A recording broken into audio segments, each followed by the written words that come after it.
Hello friends, हानि study point में आपका बहुत बहुत स्वागत है।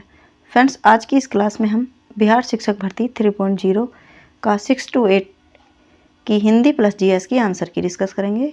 यह डी सीरीज है, तो आइए बढ़ते हैं क्लास की तरफ। इससे पहले अगर आप चैनल पर नए हैं तो चैनल को सब्सक्राइब करें, और अगर सब्सक्राइब कर रखा है तो वीडियो को लाइक और शेयर जरूर करें। तो आइए बढ़ते हैं और देखते हैं हिंदी लैंग्वेज। ये प्रश्न नंबर 9 से शुरू है फ्रेंड्स, और ये गद्यांश है, ये जापान वाला। गद्यांश ना पढ़ते हुए सीधा आंसर देखते हैं। जापानी नवयुवक दूसरे देशों में जाकर क्यों पढ़ते हैं? इसका राइट आंसर होगा सी, अपने देश में कल खाने खोलने के लिए। आगे चलते हैं, प्रश्न नंबर 10 देखते हैं। जापानी लोग सभी चीज़ें क्यों बनाते हैं? प्रश्न नंबर 10 का सही आंसर होगा फ्रेंड्स ऑप्शन नंबर बी, ये लोग बड़े परिश्रमी होते हैं। आगे चलते हैं और प्रश्न नंबर 11 देखते हैं एक मिनट। प्रश्न नंबर 11 है, जापानी लोगों की विशेषता क्या है? 11 का राइट आंसर होगा ऑप्शन नंबर डी, उपरोक्त में से कोई नहीं। गद्यांश के अनुसार प्रश्न है ये। प्रश्न नंबर 12 देखते हैं। जापानी लोगों का घर एक सुंदर फुलवारी सी क्यों लगता है? प्रश्न नंबर 12 है, इसका राइट आंसर होगा सी, खूब साफ रहने की आदत के कारण। प्रश्न नंबर 13 है, जापान हरा भरा क्यों रहता है? प्रश्न नंबर 13 का राइट आंसर होगा ऑप्शन नंबर सी, जापान की जलवायु बहुत ठंडी नहीं है इसलिए। एक गद्यांश के हिसाब से प्रश्न है। प्रश्न नंबर 14 है, द्वीप शब्द का अर्थ क्या होता है? इसका राइट आंसर होगा, स्थल का वह भाग जो चारों ओर जल से घिरा हो वह द्वीप कहलाता है, और स्थल का वह भाग जो तीन ओर से घिरा हो प्रायद्वीप कहलाता है। आगे चलते हैं और प्रश्न नंबर दूसरा गद्यांश देखते हैं फ्रेंड्स। इसमें प्रश्न नंबर 15 है, ये मनुष्य जीवन में सबसे अच्छा समय, मनुष्य के जीवन का सबसे अच्छा समय लड़कपन है। प्रश्न नंबर 15, प्रस्तुत गद्यांश का उपयुक्त शीर्षक इनमें से क्या होगा? इसका राइट आंसर है सी, जीवन का सुनहरा समय लड़कपन। आगे चलते हैं, प्रश्न नंबर 16 देखते हैं। गद्यांश में रेखांकित ऐसे लोग क्या क्या अर्थ है?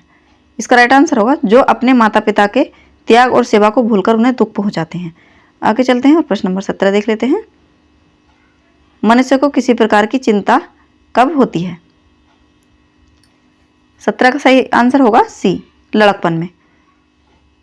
आगे चलते हैं, प्रश्न नंबर 18 देखते हैं। दुख की बात क्या है? इसका राइट आंसर होगा, कुछ लोग माता पिता को के त्याग को भूल जाते हैं।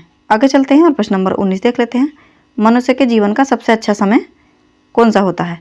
प्रश्न नंबर 19, इसका राइट आंसर है बी, लड़कपन। प्रश्न नंबर 20 देखते हैं। माता पिता स्वयं बहुत कष्ट क्यों सहते हैं?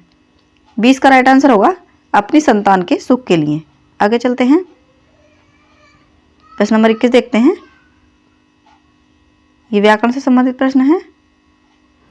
अध्यात्म शब्द में कौन सा उपसर्ग है? प्रश्न नंबर 21, इसका ए राइट आंसर होगा अधि। प्रश्न नंबर 22 देखते हैं। अकर्मक क्रिया इनमें से कौन सी है? प्रश्न नंबर 22 का राइट आंसर होगा सी, सोना अकर्मक क्रिया है। प्रश्न नंबर 23 देखते हैं।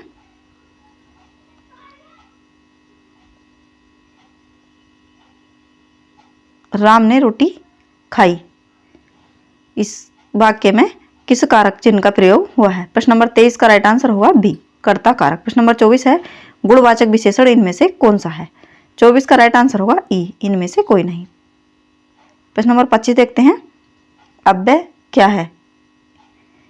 इनमें से अव्यय क्या है? प्रश्न नंबर 25 का ए राइट आंसर होगा ऊपर, क्योंकि ये बुढ़ापा है, इसमें बुढ़ापे भी हो जाएगा, बूढ़ा बूढ़ी इस तरह से, लेकिन इसमें ऊपर जो है इसमें विकार नहीं होगा, इसलिए ये अव्यय है। आगे चलते हैं और प्रश्न नंबर 26 देखते हैं। देशज शब्द पूछा गया है प्रश्न नंबर 26 में, इसका राइट आंसर होगा ई, देशज शब्द इनमें से कोई सा नहीं। प्रश्न नंबर 27 है, निम्नलिखित में से किस शब्द का प्रयोग सदा बहुवचन में होता है? तो प्रश्न नंबर 27 का डी राइट आंसर होगा, ये तीनों ही हमेशा बहुवचन में रहते हैं। प्रश्न नंबर 28 देखते हैं। मिठास शब्द में कौन सा प्रत्यय है? प्रश्न नंबर 28 का राइट आंसर होगा बी, आस। 29 देखते हैं। मध्यम पुरुष सर्वनाम इनमें से कौन सा है? प्रश्न नंबर 29 का सी राइट आंसर होगा तू। आगे चलते हैं, प्रश्न नंबर 30 देखते हैं। तत्सम शब्द पूछा है प्रश्न नंबर 30 में, इसका राइट आंसर होगा डी, पहिया। आगे चलते हैं और ये जनरल स्टडीज का है। प्रश्न नंबर 31 से शुरू है। जियो स्टेशनरी उपग्रह अनुमानतः किस ऊंचाई पर होते हैं? प्रश्न नंबर 31 का ई राइट आंसर होगा, उपरोक्त में से कोई नहीं। प्रश्न नंबर 32 देखते हैं। किसी परिपथ में कौन सा पद विद्युत पावर को प्रदर्शित नहीं करता है? प्रश्न नंबर 32 का राइट आंसर होगा ए, IR²2। आगे चलते हैं और प्रश्न नंबर 33 देखते हैं। साबुन उद्योग का उपजात क्या है? प्रश्न नंबर 33, इसका राइट आंसर होगा डी, उपरोक्त में से एक से अधिक। कास्टिक सोडा और ग्लिसरॉल ये दोनों होते हैं। आगे चलते हैं और प्रश्न नंबर 34 देखते हैं। प्रश्न नंबर 34 है, परिदीप्त ट्यूब में प्राय किस पदार्थ का उपयोग किया जाता है? इसका राइट आंसर है ए, मरकरी, वाष्प तथा ऑर्गन। प्रश्न नंबर 35 देखते हैं, रक्त में कौन सा तरल माध्यम होता है? प्रश्न नंबर 35 का राइट आंसर होगा बी, प्लाविका यानी प्लाज्मा। आगे चलते हैं, प्रश्न नंबर 36 देख लेते हैं, पाचन के बाद प्रोटीन किस में परिवर्तित होते हैं? 36 का राइट आंसर होगा एमिनो एसिड में। प्रश्न नंबर 37 देखते हैं, क्लोरीन की रासायनिक अभिक्रिया के कारण जब वातावरण में क्लोरोफ्लोरोकार्बन CFC निर्युक्त होती है तो निम्नलिखित में से क्या विनष्ट होता है? प्रश्न नंबर 37 का राइट आंसर होगा बी, ओजोन मोलिक्यूल। आगे चलते हैं, प्रश्न नंबर 38 देखते हैं, इकोसिस्टम में बैक्टीरिया किस रूप में क्रियाशील होते हैं? 38 का राइट आंसर होगा अपघटक। प्रश्न नंबर 39 देखते हैं, हाल ही में, ये करंट का क्वेश्चन है, हाल ही में ताइवान के निर्वाचित राष्ट्रपति लाई चिंगते को उनकी चुनावी जीत पर बधाई देने के बाद किस देश की सरकार ने फिलीपींस के राष्ट्रपति फर्डिनांड मार्कोस जूनियर को आग से न खेलने की चेतावनी दी है? प्रश्न नंबर 39, इसका राइट आंसर है ए, चीन। प्रश्न नंबर 40 देखते हैं, विश्व आर्थिक मंच वर्ल्ड इकोनॉमिक फोरम के संस्थापक कौन थे, जिनकी 54वीं वार्षिक बैठक जनवरी 2024 में दावोस स्विट्जरलैंड में हुई थी? प्रश्न नंबर 40, इसका राइट आंसर है सी, क्लोस श्रोब। आगे चलते हैं और प्रश्न नंबर 41 देखते हैं, भारत ने निम्नलिखित में से किस देश में फरवरी 2024 में के दूसरे सप्ताह में अपना एकीकृत भुगतान इंटरफेस यूपीआई सिस्टम लॉन्च किया है? प्रश्न नंबर 41 का राइट आंसर होगा बी, श्रीलंका में। आगे चलते हैं और प्रश्न नंबर 42 देख लेते हैं, भारत के निम्नलिखित में से किस राज्य ने 6 फरवरी 2024 को राज्य विधानसभा में सम्मान नागरिक संहिता UCC 2024 विधेयक पेश किया और ऐसा करने वाला पहला राज्य बना? इनमें से कौन है? प्रश्न नंबर 42 का राइट आंसर होगा ई, क्योंकि उत्तराखंड है। आगे चलते हैं और प्रश्न नंबर 43 देख लेते हैं, CAR-T सेल थेरेपी, जिसे हाल ही में भारत के दवा नियामक द्वारा अनुमोदित किया गया है, रोगी की प्रतिरक्षा प्रणाली को आनुवंशिक रूप से प्रोग्राम करके किस बीमारी से लड़ने के लिए एक अग्रणी उपचार है? प्रश्न नंबर 43 का राइट आंसर होगा ए, कैंसर। आगे चलते हैं, प्रश्न नंबर 44 देख लेते हैं, उस ब्रिटिश गिटार वादक का नाम बताइए जिसने जाकिर हुसैन और 3 अन्य भारतीयों के साथ दी मैमोट पर सर्वश्रेष्ठ वैश्विक संगीत एल्बम के लिए 2024 में ग्रैमी पुरस्कार जीता है? प्रश्न नंबर 44 का राइट आंसर होगा ऑप्शन नंबर सी, जॉन मैक्लोगलिन। आगे चलते हैं और प्रश्न नंबर 45 देख लेते हैं, बिहार सरकार द्वारा निम्नलिखित में से किसके लाभ के लिए मिशन दक्ष शुरू किया गया है? प्रश्न नंबर 45 का राइट आंसर होगा शैक्षणिक रूप से कमजोर बच्चों के लिए। आगे चलते हैं और प्रश्न नंबर 46 देखते हैं, उड़ीसा में, प्रश्न नंबर 46 है, उड़ीसा में गुप्तेश्वर शिव मंदिर से सटा प्रसिद्ध गुप्तेश्वर वन, जिसे हाल ही में चौथा जैव विविधता विरासत स्थल BHS घोषित किया गया है, वह किस जिले में है? प्रश्न नंबर 46 का भी राइट आंसर होगा कोरापुट में। आगे चलते हैं और प्रश्न नंबर 47 देख लेते हैं, बालटोरो हिमनद कहाँ स्थित है? 47 का राइट आंसर होगा सी, काराकोरम में। आगे चलते हैं, प्रश्न नंबर 48 देखते हैं, केंद्रीय उच्च भूमि के संबंध में निम्नलिखित कथनों में से कौन सा सही है? प्रश्न नंबर 48 का राइट आंसर होगा डी, उपरोक्त में से एक से अधिक। आगे चलते हैं और प्रश्न नंबर 49 देखते हैं, निम्नलिखित में से कौन सी उथली झील है? 49 का राइट आंसर होगा अल्पपोषी झील। प्रश्न नंबर 50 है, निम्नलिखित में से कौन सा जीवोम बायोम चैपेरेल के रूप में जाना जाता है? प्रश्न नंबर 50 का राइट आंसर होगा सी, भूमध्य सागरीय झाड़ी वन। आगे चलते हैं, प्रश्न नंबर 51 देख लेते हैं, सूची 1 को सूची 2 से मिलाना है। ये हवाओं के नाम दे रखे हैं और ये कौन सी हवा का किस तरह की है? प्रश्न नंबर 51 का राइट आंसर होगा ए, 4 3 2 1। आगे चलते हैं और प्रश्न नंबर 52 देखते हैं, टफ किससे संबंधित है? टफ किससे संबंधित है? प्रश्न नंबर 52 का ई राइट आंसर होगा, उपरोक्त में से कोई नहीं। 53 है, आदिवासी बस्तियां किस नाम से जानी जाती है? ये एनसीईआरटी का प्रश्न है। प्रश्न नंबर 53 का ई राइट आंसर होगा अनौपचारिक बस्ती। आगे चलते हैं, प्रश्न नंबर 54 देखते हैं, मरुद्भिद निम्नलिखित में से किस वन में पाए जाते हैं? प्रश्न नंबर 54 का राइट आंसर होगा मरुस्थलीय वन ए। आगे चलते हैं और प्रश्न नंबर 55 देखते हैं, 1857 के विद्रोह के मध्य नाना साहब ने अपने आप को मुगल सम्राट का क्या घोषित किया? प्रश्न नंबर 55 का राइट आंसर होगा पेशवा। आगे चलते हैं और प्रश्न नंबर 56 देखते हैं, किसने कहा कि गलती से लेफ्टिनेंट एयरस्ट की हत्या कर दी? प्रश्न नंबर 56 का राइट आंसर होगा दामोदर एवं बालकृष्ण। प्रश्न नंबर 57 है, किस मुस्लिम स्वतंत्रता सेनानी को भाईचारा एवं एकता दर्शाने हेतु गोल्डन टेम्पल की चाबियां सौंपी गई थी? प्रश्न नंबर 57 का राइट आंसर है सैफुद्दीन किचलू। आगे चलते हैं, प्रश्न नंबर 58 देखते हैं, 21 अक्टूबर 1943 को किस स्थान पर एस सी बोस ने स्वतंत्र भारत की अंतरिम सरकार का गठन किया? प्रश्न नंबर 58 का राइट आंसर होगा बी, सिंगापुर। आगे चलते हैं और प्रश्न नंबर 59 देख लेते हैं। फ्रेंड्स, इस वाले प्रश्न का 59 वाले का हमें आंसर नहीं मिला।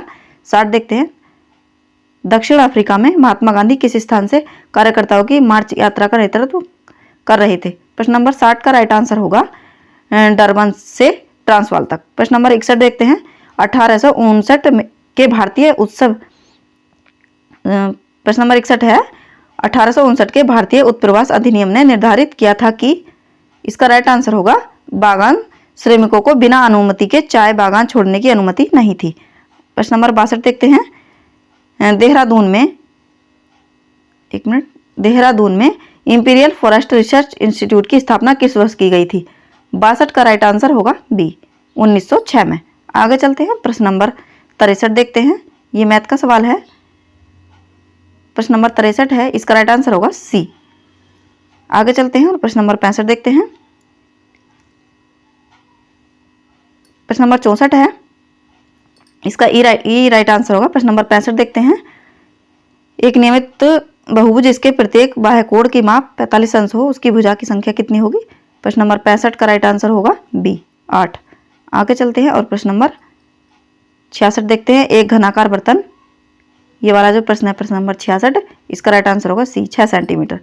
प्रश्न नंबर 67 देखते हैं, 67 देखते हैं, किस संख्या का 4 गुना 60 से उतना ही कम है? प्रश्न नंबर 67 का राइट आंसर होगा ए, 11।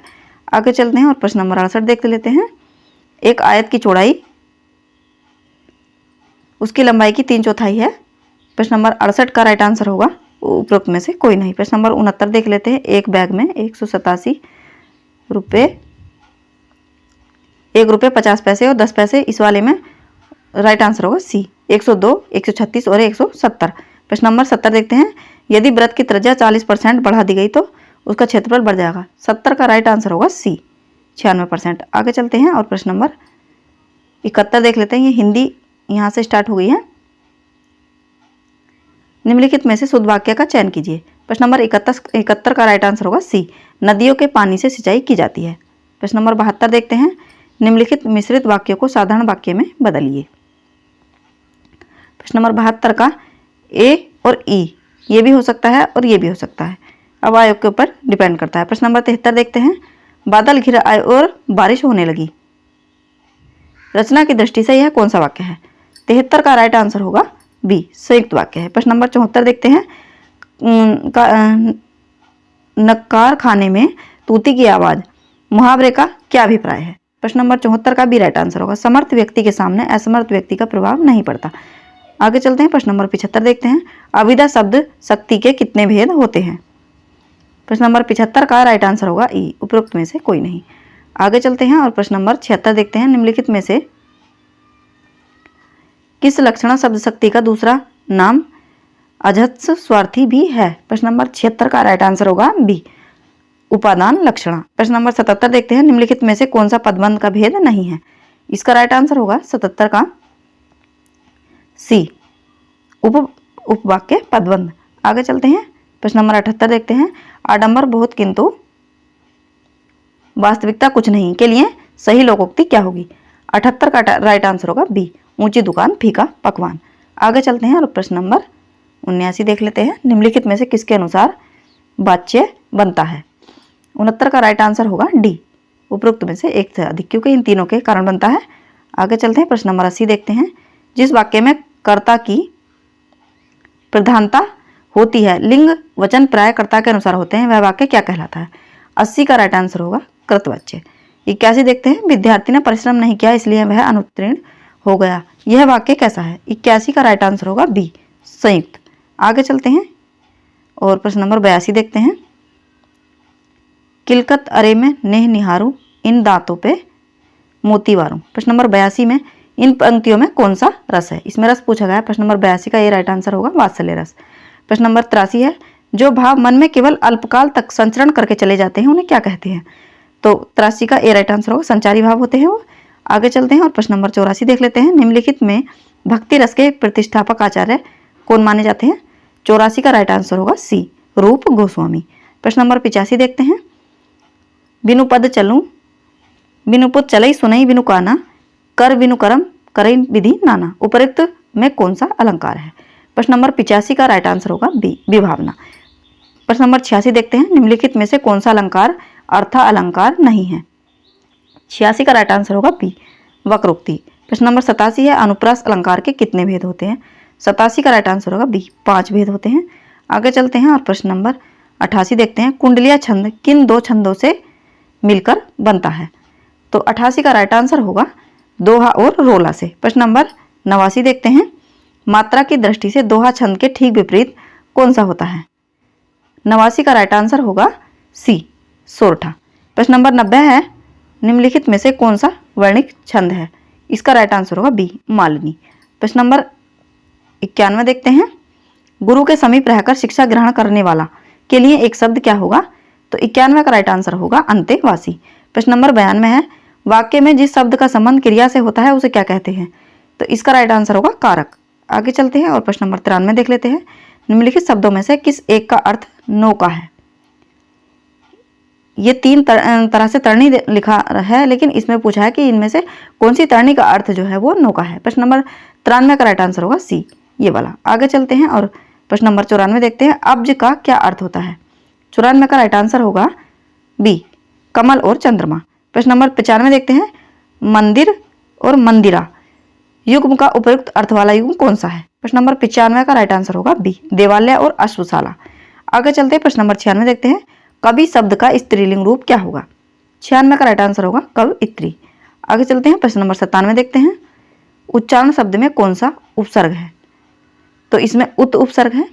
प्रश्न नंबर 98 देखते हैं। वीर रस का स्थायी भाव क्या होता है? तो उत्साह होता है। आगे चलते हैं और प्रश्न नंबर 99 देखते हैं। किस स्वर के उच्चारण में दीर्घ स्वर से भी अधिक समय लगता है? तो वो प्लुत स्वर में लगता है, जैसे कि ओम बोला जाता है। आगे चलते हैं और प्रश्न नंबर 100 देख लेते हैं।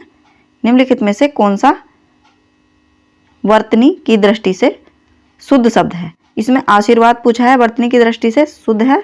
इसका राइट आंसर होगा 100 का बी, आशीर्वाद। प्रश्न नंबर 101 देखते हैं। निम्नलिखित में से किस समूह में सभी शब्द तत्सम हैं? 101 का राइट आंसर होगा ए, सरकरा, पवन, अग्नि और ज्येष्ठ। ये सारे जो हैं ये सब तत्सम हैं। प्रश्न नंबर 102 देखते हैं। विलोम शब्द की दृष्टि से कौन सा युग्म गलत है? 102 का राइट आंसर होगा सी, उत्तम और विरक्त। उत्तम का अधम होता है। आगे चलते हैं और प्रश्न नंबर 103 देखते हैं। निम्नलिखित इतिहास ग्रंथों का कालक्रमानुसार सही क्रम क्या है? प्रश्न नंबर 103 का राइट आंसर होगा ई। आगे चलते हैं और प्रश्न नंबर 104 देखते हैं। प्रमख्यान काव्य परंपरा की प्रमुख रचनाओं का सही क्रम क्या है? 104 का राइट आंसर होगा सी, चंदायन, मृगावती, पद्मावती और मधुमालती। आगे चलते हैं, प्रश्न नंबर 105 देख लेते हैं। आचार्य रामचंद्र शुक्ल ने किसे सांप्रदायिक कहकर साहित्य के क्षेत्र से बाहर रखा? प्रश्न नंबर 105 का राइट आंसर होगा सिद्ध और नाथ साहित्य है। यह नाम लिखा हुआ है लेकिन नाथ साहित्य है ये। आगे चलते हैं, प्रश्न नंबर 106 देखते हैं। किसने पृथ्वीराज राजस्व को अप्रमाणिक रचना घोषित करके इसका प्रकाशन बंद करवा दिया? तो ये डॉक्टर बूलर थे। 106 का बी राइट आंसर होगा। 107 देखते हैं। निम्नलिखित के कालक्रम के अनुसार सही क्रम का चयन कीजिए। तो इसका अगले पेज पर है। प्रश्न नंबर 107 का राइट आंसर होगा सी, 3 2 4 1। प्रश्न नंबर 108 है। फ्रेंड्स ये डी सीरीज है, अपने हिसाब से आप मिला लीजिए। प्रश्न नंबर 108 देखते हैं। सूची 1 को सूची 2 से सम्मिलित करना है। ये भक्ति संप्रदाय दे रखे हैं और इधर प्रवर्तक हैं। प्रश्न नंबर 108 का राइट आंसर होगा बी, 2 3 1 4। आगे चलते हैं और प्रश्न नंबर 109 देखते हैं। गोरी सोवे सेज पर मुख पर डारे केस, चल खुसरो घर आपने रैन भाई चहूं देश। उपरोक्त दोहा अमीर खुसरो ने किसके संदर्भ में कहा था? 109 का राइट आंसर होगा बी, हजरत निजामुद्दीन औलिया की मृत्यु पर कहा था जो है अमीर खुसरो जी ने। आगे चलते हैं। प्रश्न नंबर 110 जो है ये रचना है और ये रचनाकार है। इसका कोट अगले पेज पर दे रखा है। हिंदी साहित्य की भूमिका जैसे कि हजारी प्रसाद द्विवेदी है, आलोचनात्मक इतिहास जो है डॉक्टर राम कुमार वर्मा जी है, और हिंदी साहित्य का दूसरा इतिहास बच्चन सिंह, और उत्तरी भारत की परंपरा जो है ये परशुराम चतुर्वेदी। 110 इसका राइट आंसर यहाँ नीचे दे रखा है, सॉरी 110 का राइट आंसर होगा, एक मिनट, ए, 2 4 1 3। आगे चलते हैं। प्रश्न नंबर 111 देख लेते हैं। रामचंद्र शुक्ल के हिंदी साहित्य का इतिहास में दर्ज अष्टछाप के 4 प्रारंभिक कवियों का सही अनुक्रम क्या है? 111 का राइट आंसर होगा, इसका सी भी हो सकता है और इसका डी भी हो सकता है, इसमें थोड़ा डाउट है। आगे चलते हैं और प्रश्न नंबर 112 देखते हैं। डॉक्टर पीताम्बर दत्त बर्थवाल के अनुसार रामचंद्रिका क्या है? प्रश्न नंबर 112 का राइट आंसर होगा ई। आगे चलते हैं और प्रश्न नंबर 113 देखते हैं। प्रयोगवाद के प्रवर्तक के अनुसार प्रयोगवादी कवि का मुख्य तथ्य क्या था? प्रश्न नंबर 113 का राइट आंसर होगा डी, उपरोक्त में से एक से अधिक, ये तीनों। आगे चलते हैं और प्रश्न नंबर 114 देखते हैं। सूची 1 को सूची 2 से सुमेलित करना है। इधर अध्याय है और इधर रचना दे रखी है। प्रश्न नंबर 114 है, इसका राइट आंसर होगा सी। समय जो है वो पृथ्वीराज रासों में था और सर्ग जो है वो साकेत में था, और कांड जो है ये रामचरितमानस में है, और खंड ये पद्मावत में था। आगे चलते हैं। प्रश्न नंबर 115 देखते हैं। इनमें से कौन भारतेंदु मंडल का लेखक नहीं है? तो ये श्रीधर पाठक हैं। 115 का बी राइट आंसर होगा। आगे चलते हैं। 116 देखते हैं। इनमें से कौन तीसरे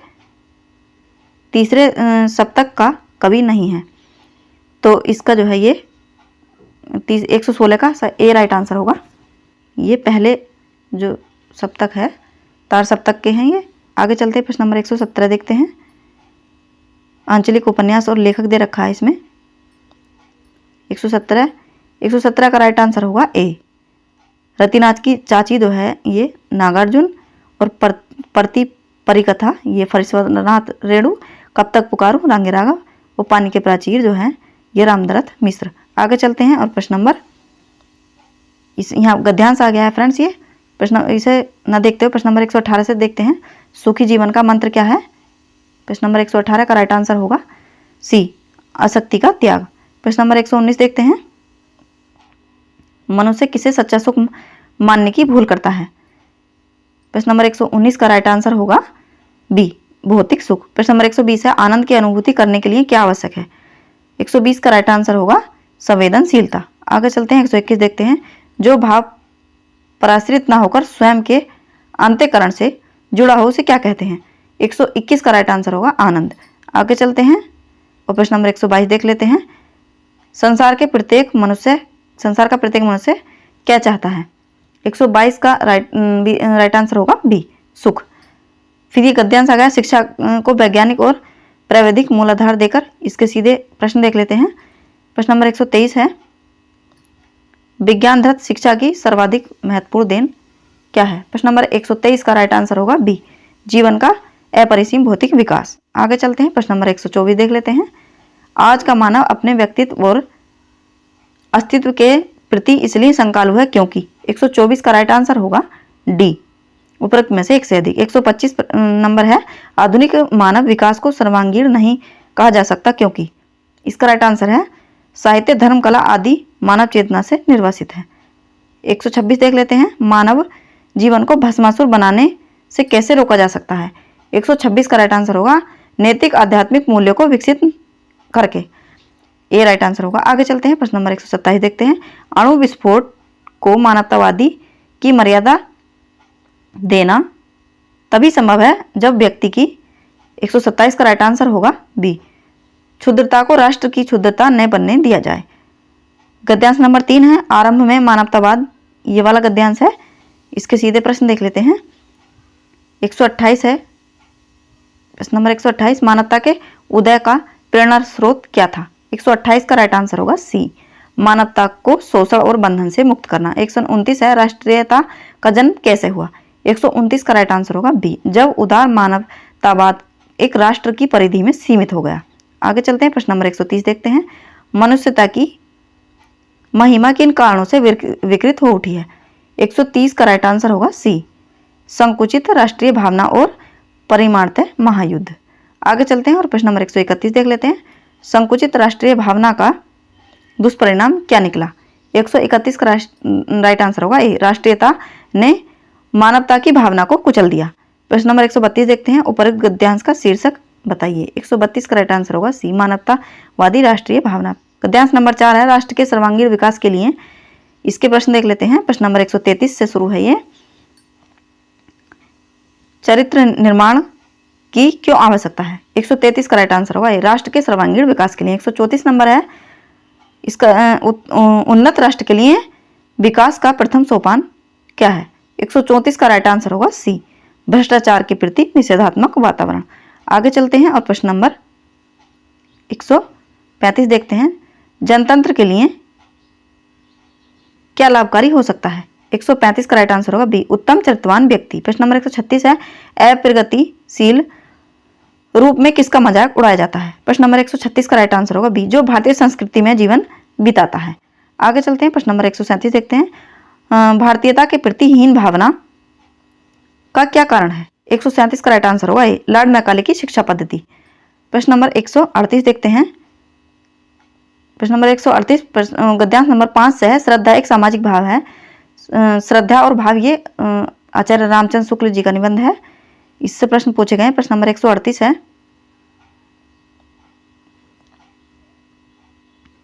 उपरोक्त अवतरण का शीर्षक क्या हो सकता है? 138 का राइट आंसर होगा बी, श्रद्धा का स्वरूप। आगे चलते हैं और प्रश्न नंबर 139 देखते हैं, श्रद्धा और प्रेम में क्या अंतर है? 139 का राइट आंसर होगा सी, श्रद्धा सामाजिक है और प्रेम व्यक्तिगत है। 140 है, श्रद्धा एक आनंदपूर्ण कृतज्ञता है क्योंकि। 140 का राइट आंसर होगा बी, हम समाज के प्रति निधि के रूप में इसे प्रकट करते हैं। प्रश्न नंबर 141 देख लेते हैं, जागृत समाज का क्या लक्षण है? 141 का राइट आंसर होगा बी, सदाचार पर श्रद्धा और अत्याचार पर क्रोध करना। 142 प्रश्न देख लेते हैं, उपरोक्त गद्यांश का शीर्षक क्या सही होगा? 142 का राइट आंसर होगा ए, श्रद्धा एक सामाजिक भाव है। आगे चलते हैं, प्रश्न नंबर 143 देख लेते हैं, निम्नलिखित में से कौन सा एक कथन गलत है? 143 का राइट आंसर होगा डी, उपरोक्त में से एक से अधिक। प्रश्न नंबर 144 देखते हैं, जिस समास में अर्थ की दृष्टि से उत्तर पद प्रधान और पूर्व पद गौण हो उसे क्या कहते हैं? प्रश्न नंबर 144 का राइट आंसर, इसमें बी और ए दोनों सही हैं। बी भी हो सकता है इसमें और ए भी, क्योंकि इसमें द्वंद्व समास में और तत्पुरुष समास दोनों में उत्तर पद प्रधान होता है और पूर्व पद गौण होता है। आगे चलते हैं, प्रश्न नंबर 145 देखते हैं, अक्षोहिणी का संधि विच्छेद सही क्या होगा? प्रश्न नंबर 145 का राइट आंसर होगा बी, अक्ष पर ऊहिणी, बड़ा ऊ होता है। आगे चलते हैं और प्रश्न नंबर 146 देखते हैं, दो या दो से अधिक शब्दों के मेल से नए शब्द बनाने की क्रिया को क्या कहते हैं? प्रश्न नंबर 146 का राइट आंसर होगा सी, समास। प्रश्न नंबर 147 देखते हैं, निम्नलिखित में से कौन सा उत्तर इनमें से सही है? प्रश्न नंबर 147 का राइट आंसर होगा सी, केवल 3, ये वाला सही है। इसमें अनुनासिक के उच्चारण के दौरान नाक से बहुत कम सांस निकलती है और मुंह से अधिक। आगे चलते हैं, प्रश्न नंबर 148 देख लेते हैं, नोटिफिकेशन का हिंदी अनुवाद क्या है? 148 का तो इसका अधिसूचना है, बी राइट आंसर होगा। प्रश्न नंबर 149 देखते हैं, संक्षेपण मूल पाठ से कितने शब्दों में लिखना चाहिए? प्रश्न नंबर 149 का राइट आंसर होगा ए, 1/3 शब्दों में। 150 देखते हैं, कार्यालय ज्ञापन का अंग्रेजी अनुवाद क्या है? 150 का राइट आंसर होगा बी, ऑफिशियल मेमोरेंडम। आगे चलते हैं, पूरे हो गए 150 प्रश्न। तो फ्रेंड्स, ये थी हमारी 6 to 8 बिहार शिक्षक भर्ती 3.0 की आंसर की। आपके इस हिसाब से कितने सही बैठ रहे हैं कमेंट में लिखना ना भूलें। अगर चैनल पर पहली बार है तो चैनल को सब्सक्राइब करें। तो फ्रेंड्स मिलते हैं अगली क्लास में, तब तक के लिए धन्यवाद।